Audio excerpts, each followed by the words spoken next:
Alara Vance moved through the organized chaos of the intensive care unit like a ghost. For 3 days, she had been a whisper of motion, a quiet presence defined by the soft squeak of her beige nursing clogs on the polished linoleum and the rustle of sterile packaging. She was a travel nurse, a transient professional contracted to fill a staffing void at the prestigious North Haven General Hospital, and the permanent staff treated her as such, a temporary solution, as disposable as a used syringe. She was given no locker, just a hook in the break room already crowded with forgotten jackets. No one offered a proper tour. She learned the labyrinthine layout through pure observation, her mind mapping the supply closets and emergency exits with an unnerving, innate precision.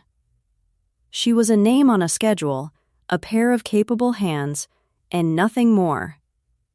The background chatter of the unit, the usual blend of medical terminology, gallows humor, and weekend plans, swirled around her but never included her. She was invisible, and that seemed to suit the quiet, almost sorrowful stillness in her gray eyes. Her competence, however, was undeniable, and it was a source of low-key irritation for the unit's more territorial nurses.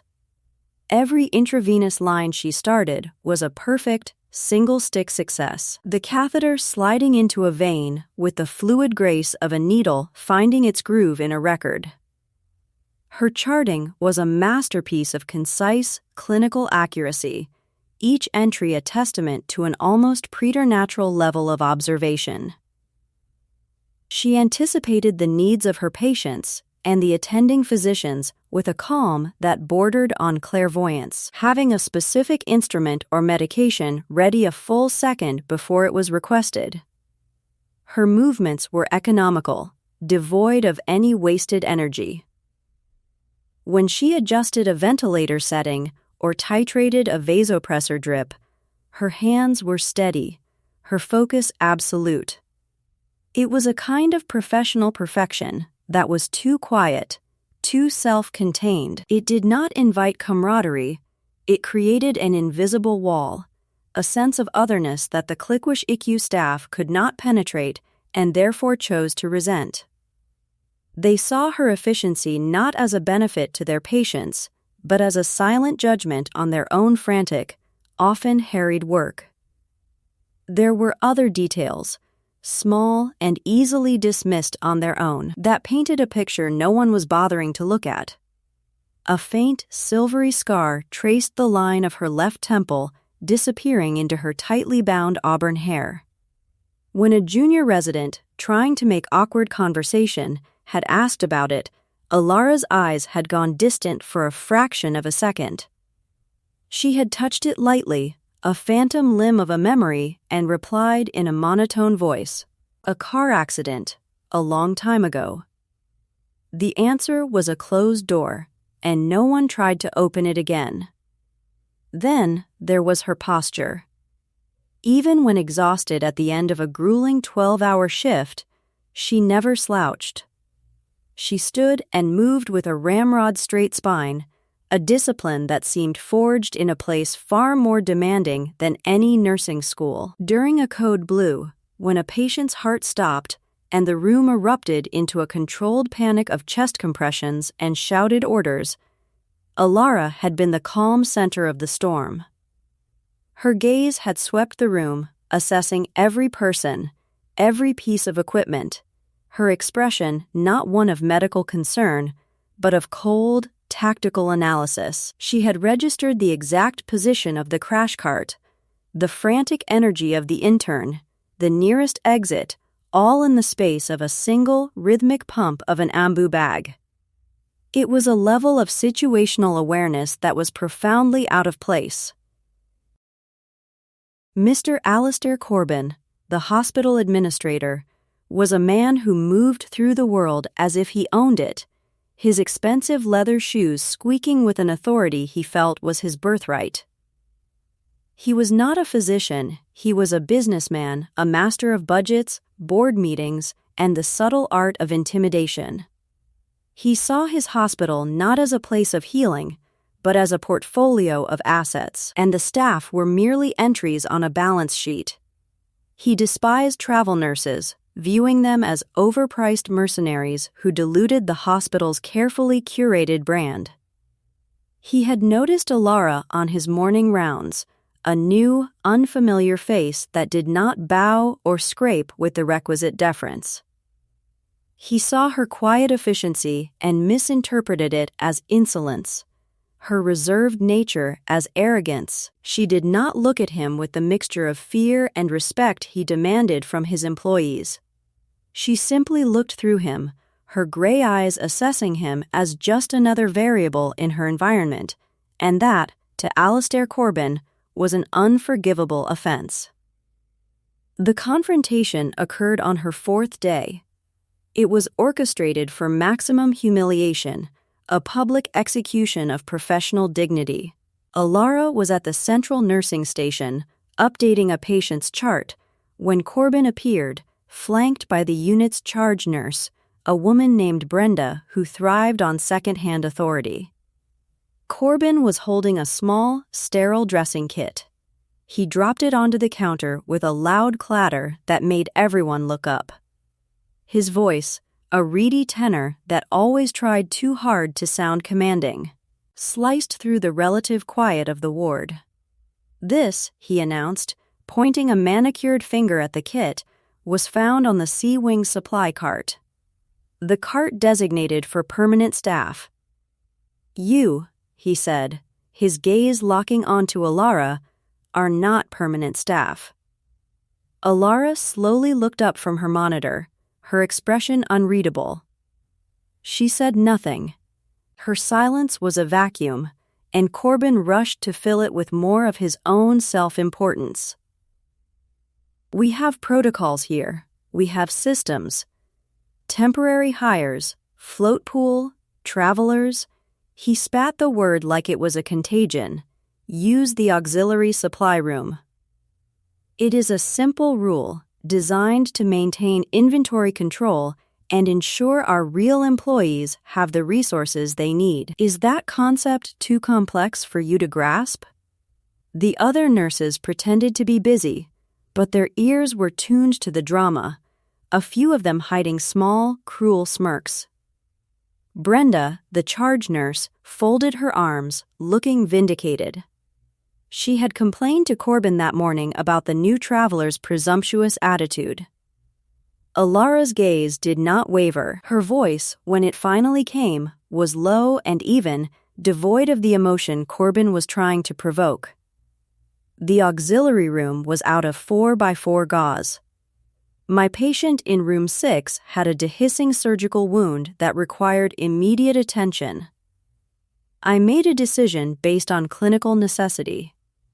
It was a simple, factual statement. A defense of her actions based on patient care, the one thing that was supposed to supersede all bureaucratic nonsense. Corbin's face flushed a blotchy, unpleasant red. He was not interested in clinical necessity. He was interested in obedience. You made a decision to break the rules, he snapped. You are a temporary employee. You do not have the authority to make decisions. You have the authority to follow instructions. Your agency will be hearing from me about this. We have standards at North Haven, and we do not tolerate insubordination, especially from a hired hand. He swept his gaze across the other nurses. Let this be a lesson to everyone. Protocol is not a suggestion. He turned and stormed away, his squeaking shoes announcing his victory. Alara remained perfectly still for a moment, the target of a dozen pitying and scornful glances. Then, with a quiet deliberation that was more unnerving than any outburst, she turned back to her computer, her fingers resuming their steady, rhythmic typing as if Alistair Corbin had never existed. But a switch had been flipped. The quiet observer had been targeted, and the system, as she had seen it do so many times in another life, had failed to protect the person doing the actual work. The fallout was swift and exactly as petty as Corbin had intended. An hour later, a memo was circulated, digitally and in print, reiterating the hospital's stringent policies on supply chain management, with a pointedly highlighted section on the limited access granted to non-permanent personnel. Brenda, the charge nurse, took it upon herself to enforce this new edict with militaristic zeal, shadowing Alara and questioning her every move. When Alara needed a specific suture kit, Brenda made her wait for 10 minutes while she verified the request, leaving Alara's patient unnecessarily exposed. It was a campaign of passive-aggressive warfare designed to make her feel so unwelcome that she would break her contract and leave. Corbin, meanwhile, had made good on his threat. He spent 20 minutes on the phone with Alara's contracting agency, painting her as a rogue element, a disruptive and arrogant nurse who refused to integrate with the team. He demanded she be reprimanded, or preferably removed and replaced. He was assured the matter would be investigated. Alistair Corbin felt a deep sense of satisfaction. He had restored order. He had put the hired help back in her place. The universe, however, had a different lesson in mind for Mr. Corbin that afternoon. The first sign that the day was about to unravel came not as a shout, but as a change in the hospital's rhythmic pulse. The calm, measured PA announcements were replaced by a sudden, urgent tone. A priority trauma alert was called overhead, but it was different from the usual car accidents or industrial injuries. This one was a Code Sierra, a designation so rare that most of the staff had to scramble for their protocol binders. It signified a patient with active security concerns, likely law enforcement or military personnel injured under sensitive circumstances. The emergency department entrance was to be cleared. All non-essential personnel were to remain on their floors. A palpable tension, thick and electric, descended upon the IQ. Moments later, they arrived. The elevator doors opened with a soft chime that was completely at odds with the intensity of the scene that unfolded. Two men in dark suits and earpieces stepped out first, their eyes scanning the hallway with a professional paranoia that was chilling.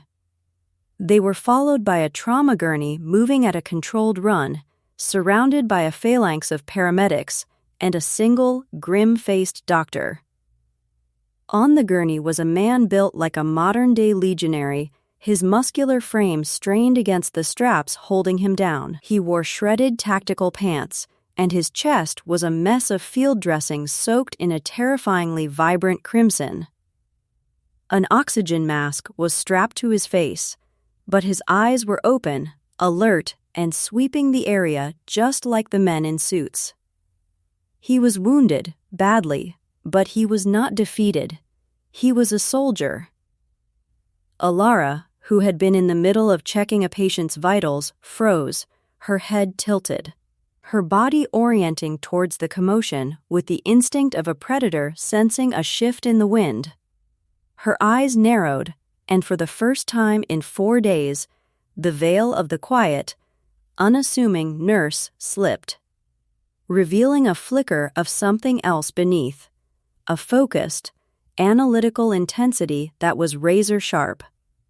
She took in the entire scene in a single, comprehensive glance, the make of the sidearms holstered beneath the agents' jackets, the specific pattern of the blood spatter on the gurney's sheets, the type of intravenous catheter the paramedics were using, a 14-gauge, military-grade model designed for rapid fluid resuscitation in the field.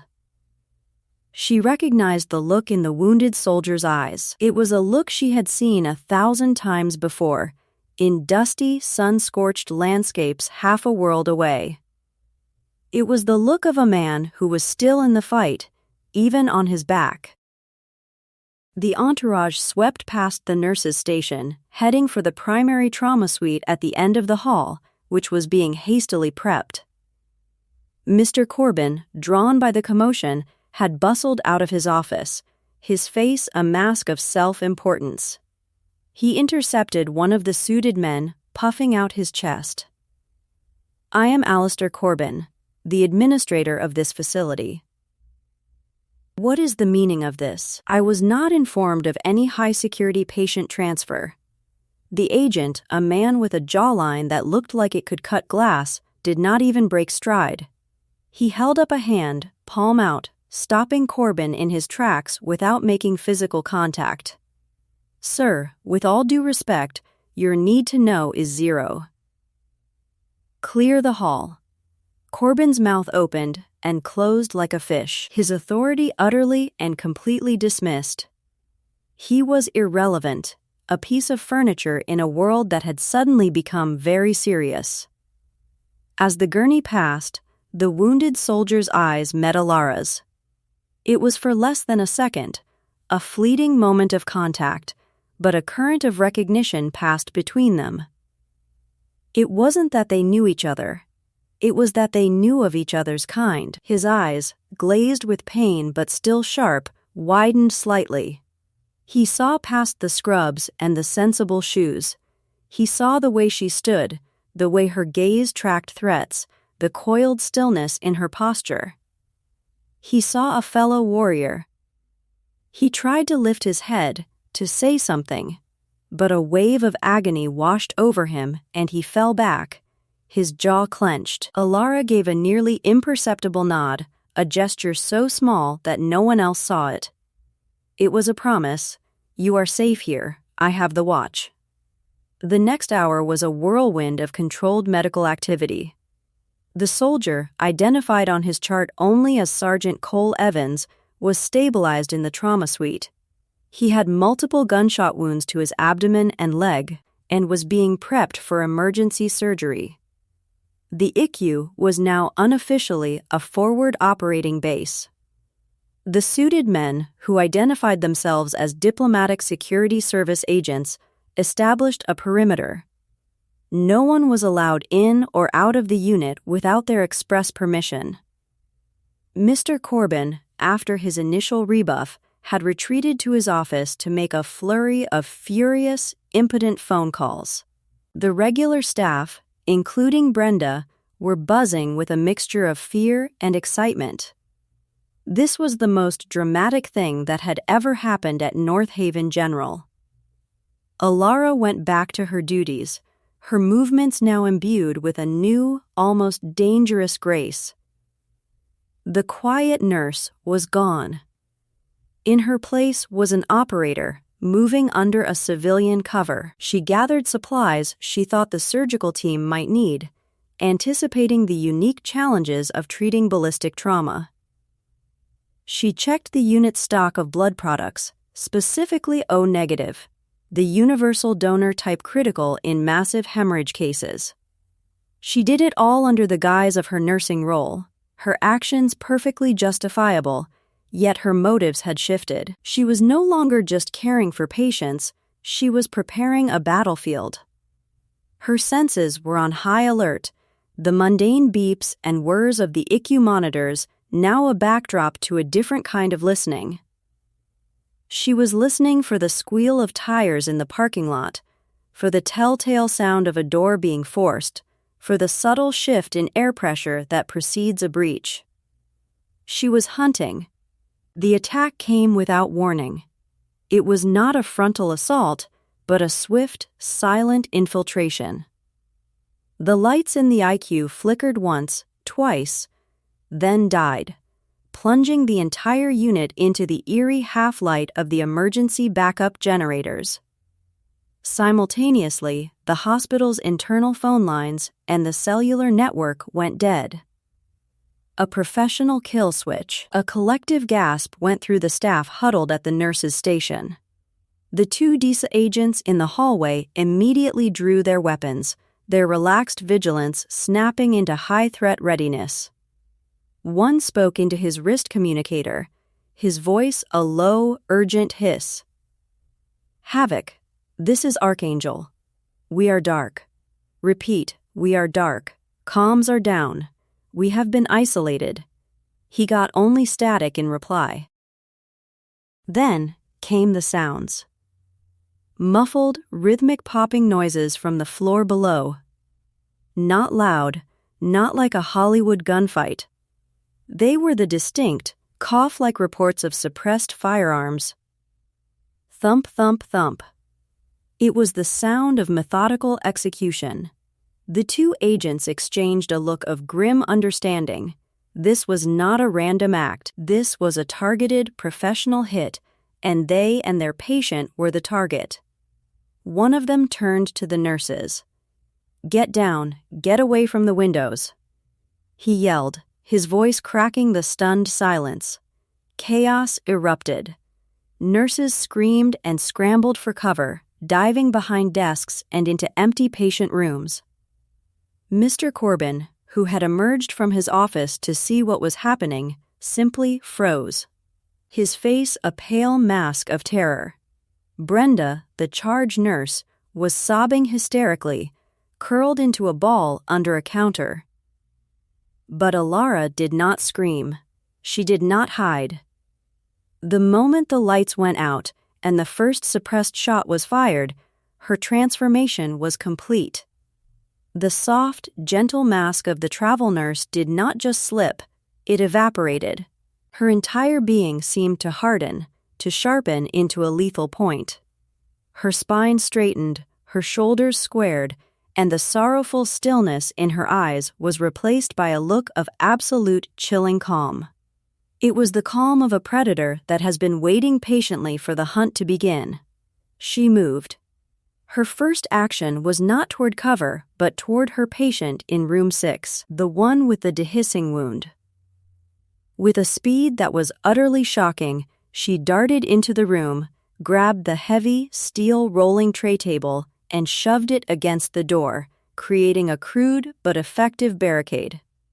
She then turned to the terrified patient. "Stay down. Stay quiet." "You will be fine," she said, her voice no longer the soft tone of a nurse, but a clipped, commanding baritone that demanded absolute obedience. The patient, wide-eyed, could only nod. Emerging from the room, she surveyed the scene. The two DSS agents were positioned at the entrance to the IQ, using the doorframe as cover, their pistols aimed down the darkened corridor. From the stairwell at the far end of the hall came the sound of approaching footsteps, heavy and tactical, multiple hostiles. Advancing on our position, the lead agent whispered to his partner. Alara's eyes darted around the unit, her mind working like a combat computer. She saw assets, threats, angles, and choke points. She saw the heavy, mobile X-ray machine, the fire extinguisher mounted on the wall, the crash cart filled with heavy equipment and long, sharp needles. She saw a world of improvised weapons. The first attacker appeared at the end of the hall. He was dressed in black tactical gear, a ballistic helmet and goggles obscuring his face, a suppressed submachine gun held in a low-ready position. He moved with the fluid, confident gait of a seasoned operator. He was the physical antagonist, a man named KL, a mercenary who had been paid a great deal of money to acquire or eliminate Sergeant Cole Evans. He and his team of 4 had practiced this infiltration for weeks. They had blueprints, security schedules, and a plan for every contingency. Every contingency, that is, except for a ghost from the world's most elite shadows working a temporary nursing contract. The disc agents opened fire, their pistols barking loudly in the confined space. The attacker, KL, barely flinched. He dropped to one knee, the agent's rounds sparking off the wall above his head, and returned fire with a controlled 3-round burst. The lead agent cried out and fell back, clutching a blossoming red stain on his shoulder. The second agent ducked back behind the doorframe, now pinned down and outgunned. Kael and a second attacker began to advance, using a leapfrogging technique, one providing covering fire while the other moved forward. They were efficient. They were ruthless. They were about to walk into a buzzsaw. Alara moved with a silence that was supernatural. She grabbed a large, saline-filled syringe from a countertop. It wasn't a weapon, but it would serve. As the second attacker moved past a darkened alcove, she struck. She exploded from the shadows, a blur of beige scrubs. She did not go for his weapon. She did not make a sound. In one fluid motion, she slammed the base of her palm up under his chin, the force of the blow snapping his head back with an audible crack of vertebrae.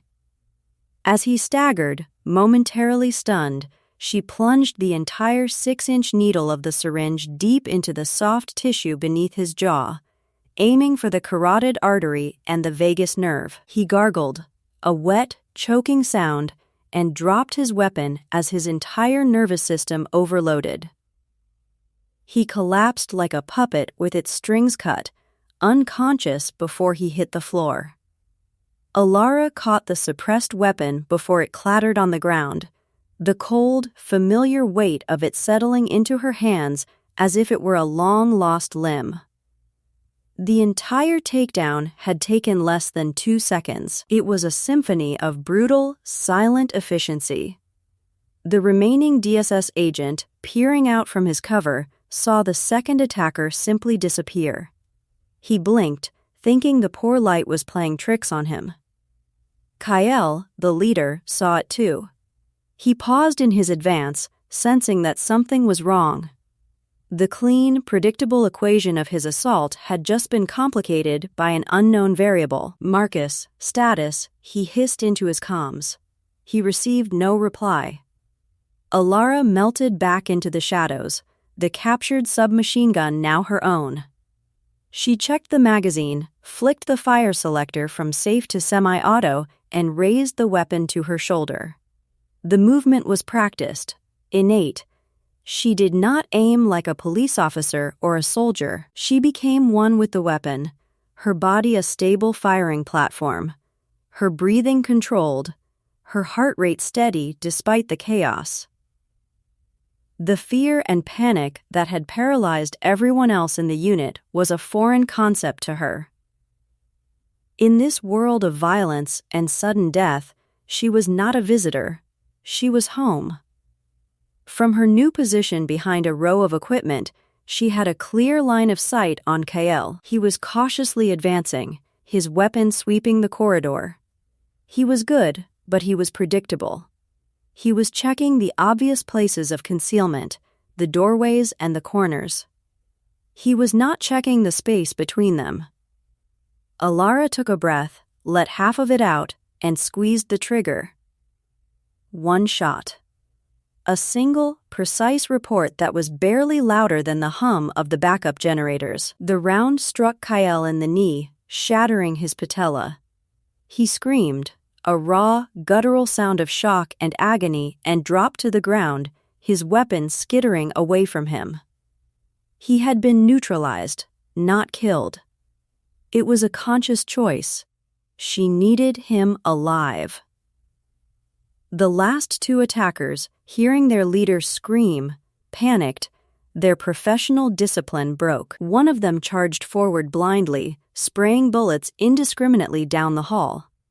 This was the mistake Alara had been waiting for.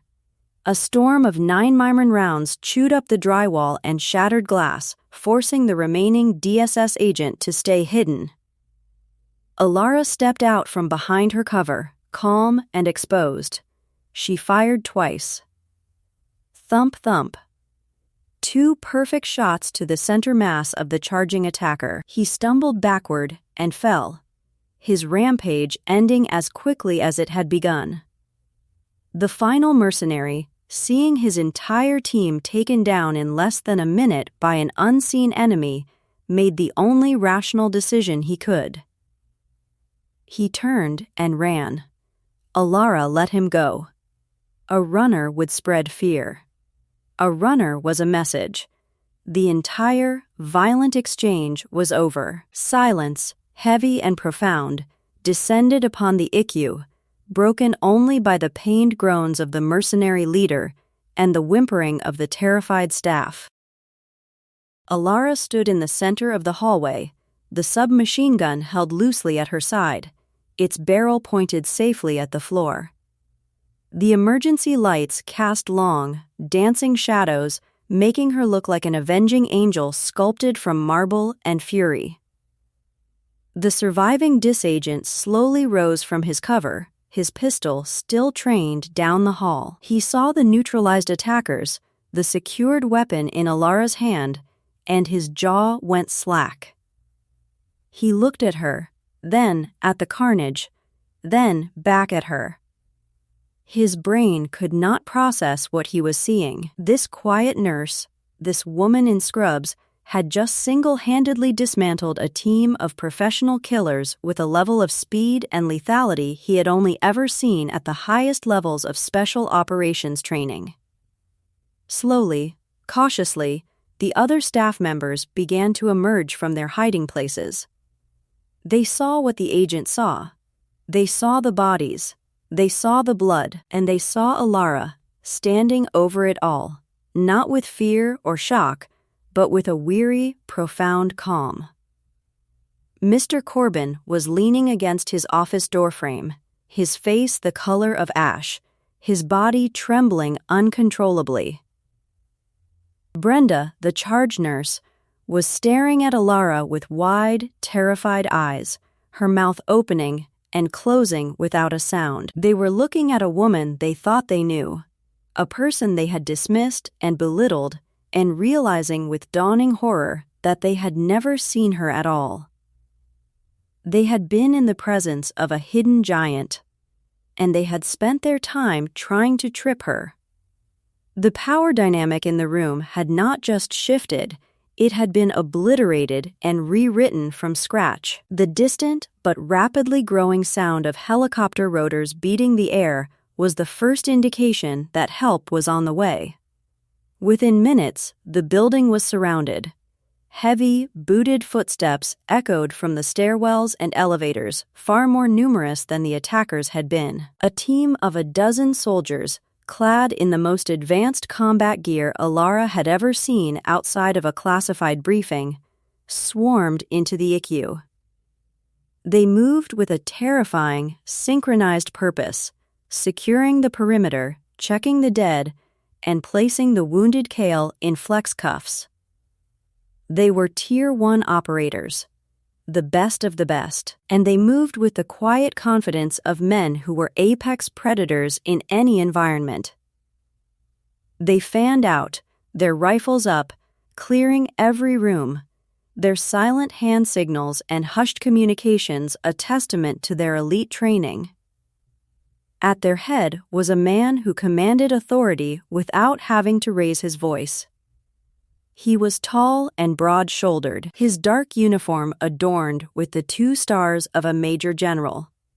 His face was a roadmap of hard-won battles, and his eyes, a piercing blue, swept the scene with a glance that took in every detail and missed nothing.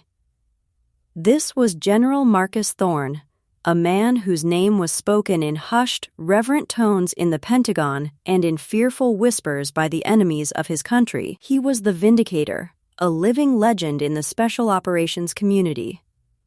His eyes landed on the surviving disagent, then on the terrified hospital staff, and finally they found Alara. He stopped. The entire unit of elite soldiers, as if connected by a single hive mind, stopped with him. A profound silence fell over the hallway, a silence more absolute than the one that had followed the gunfire. General Thorne's stern, weathered face broke into a look of profound, undisguised relief. He took a step forward, his boots making a soft sound on the debris-strewn floor. And then, in a voice that was not a shout, but a deep, booming pronouncement that seemed to shake the very walls of the hospital, he spoke a single word, a name, a call sign. Nix.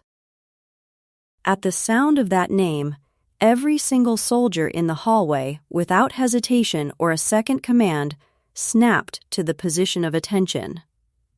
Their backs straightened, their hands fell to their sides, and their heads locked forward.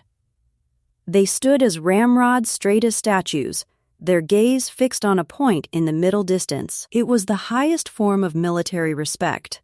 An honor guard materializing in the middle of a hospital corridor, offered not to the general, but to the unassuming travel nurse in the beige clogs. Alara, whose real name was Major Alara Vance, legendary operator of a unit so secret it officially did not exist, slowly, wearily, nodded her head in acknowledgement. "General Thorne," she said, her voice quiet, but carrying the weight of their shared, violent history. General Thorne walked toward her, his expression a mixture of respect, concern, and something that looked like paternal affection. He gently took the captured weapon from her hands, his touch lingering on her wrist for a moment as he checked for injuries. "I was told you were dead, Major," he said, his voice softer now, meant for her alone. "Killed in action after the Zangara breach. We held a memorial service. I wrote the eulogy myself." Alara's gray eyes held a universe of pain. "A eulogy was easier than an extraction, sir. I needed to disappear. The price on my head was getting too high. I was becoming a liability to the unit." Thorne's jaw tightened. "You were never a liability. You were our finest asset." He then turned his head, his gaze sweeping over the cowering hospital staff until it landed on the pale, trembling form of Alistair Corbin. The general's eyes turned to chips of ice. The Vindicator had found his target. He strode over to the administrator, his sheer presence causing Corbin to shrink back against the wall. "You," Thorne boomed, his voice once again a weapon of pure command, "are Alistair Corbin?" Corbin could only manage a pathetic, squeaking nod. "I have been listening to the D's tactical audio recordings for the last 20 minutes, the general declared, his voice resonating with cold fury. "Recordings which, I assure you, will become evidence in a federal investigation. I heard your pathetic, bureaucratic tantrum about supply closets. I heard you threaten the career of a woman who has more courage and honor in her little finger than you possess in your entire worthless body." He took another step closer, forcing Corbin to press himself impossibly flatter against the wall. "Let me tell you who you have been harassing, Mr. Corbin. Let me tell you about the hired hand you tried to have fired." General Thorne turned slightly, gesturing back toward Alara, who stood watching, her expression unreadable. "That woman is Major Alara Vance, call sign Nix. She is the sole recipient of the Distinguished Service Cross for actions during Operation Nightfall Serpent, an operation that is so highly classified you do not have the security clearance to even hear its name. During that operation, her unit was compromised, ambushed, and overwhelmed by a force 10 times their size. Her commanding officer was killed. Her communications were down. She was wounded by shrapnel from a rocket-propelled grenade. He pointed to Alara's temple. "That scar on her head is not from a car accident. It is where a piece of a Russian RPG grazed her skull. While bleeding, concussed, and with 3 broken ribs, she assumed command." The ICU was utterly silent, every person hanging on the general's every word. The story he was weaving was so far beyond their comprehension that it felt like a scene from a movie, yet the proof of it was standing right there in their hallway. For 72 hours, Thorne continued, his voice ringing with a fierce pride. Major Vance evaded enemy patrols, carrying her wounded radioman on her back for over 30 kilometers through hostile mountain territory. She neutralized 6 enemy sniper teams, dismantled 3 IEDs with her bare hands, and directed a close air support strike from a stolen enemy radio that saved the lives of the 17 members of the Quick Reaction Force sent in to find them. She refused medical evacuation until every last one of her surviving soldiers was airlifted to safety. She walked onto that helicopter under her own power, and then, and only then, did she collapse from blood loss and exhaustion. He turned his full, wrathful attention back to Corbin. This hospital, this building, only exists in a country that is safe enough for you to worry about inventory control because of women like her. And you, in your infinite arrogance, chose to belittle her. You chose to humiliate her. Thorne leaned in, his voice dropping to a menacing whisper. Your professional life as you know it is over. By the time my legal team is done with you and this hospital's security protocols, you won't be able to manage a frozen yogurt stand. You are a disgrace to the very concept of leadership. Corbin slid down the wall, his legs giving out, and sat in a heap on the floor, a broken, whimpering man. His reign of petty tyranny was over, executed in public by a power so far beyond his own that he could not even comprehend it. Brenda and the other nurses who had mocked Alara could not meet her eyes. They stared at the floor, their faces burning with a shame so profound it was almost a physical pain. They had been cruel to a hero, a genuine, bona fide hero, and the knowledge of that was a stain that would never wash away. The wounded soldier, Sergeant Evans, now conscious and lucid in his room, had heard everything. He looked out through the door at Alara, and with a surge of effort, he raised his hand and gave her a slow, respectful salute. General Thorne walked back to Alara. It's time to come home, Major. Your country needs you. Alara looked around the intensive care unit, at the blinking lights, the stunned faces, the remnants of the life she had tried to build. It was a quiet life, a penance perhaps for the violence of her past. But the past had found her. She gave a single, sharp nod. Yes, sir, she walked with him, her steps light, her back straight. As she passed the nurse's station, a young nursing assistant, a girl who had always been kind to her, whispered, "Thank you." Alara paused and gave her a small, sad smile, the first real smile anyone at North Haven had ever seen from her. It was a gesture of farewell to the ghost she had been. Escorted by the general and his silent, formidable soldiers, she walked out of the ICU, leaving behind a scene of wreckage and revelation. She did not look back. Her quiet, invisible life was over. Her purpose there concluded. The story of the travel nurse who was secretly a war hero would become a legend at North Haven General, a cautionary tale whispered in the break rooms for years to come. It was a story about how the quietest people often carry the heaviest burdens, and how you can never truly know the fire that burns behind a stranger's eyes. Heroes were not always on pedestals. Sometimes they were standing right beside you, checking a patient's vitals, their greatness hidden in plain sight, waiting for the one moment when the world needed them to be giants again.